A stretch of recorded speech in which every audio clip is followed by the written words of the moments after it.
Salute যখন দেয় হাত দিয়া মারে একটা, আর পায়ের বুটের সাথে বুট দিয়া ঠাস করে আরেকটা বাড়ি মারে। আমি প্রথমে বুঝি নাই যে এর মারেফতটা কি। হাত দিয়া মারলো কিন্তু পাও দিয়ে আবার মারে কেন? পরে চিন্তা করলাম কাজ তো ঠিকই করে।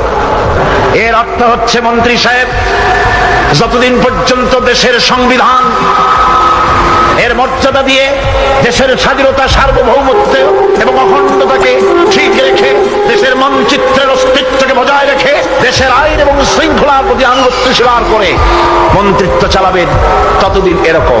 কিন্তু বিদেশের দালালি করে যখনই দেশ বেচবেন, মানচিত্র বিক্রি করবেন, দেশকে খণ্ডিত করবেন, দেশের আইন শৃঙ্খলা আপনি নিজেই লঙ্ঘন করবেন, তখন আর হাত দিয়া না, তখন পাও দিয়া। মুসলিম চিররণবীর, আমি পহিলা বৈশাখের মুখে লাথি মারি, আমি মুসলিম, আমি এই দেশে বসবাস করি।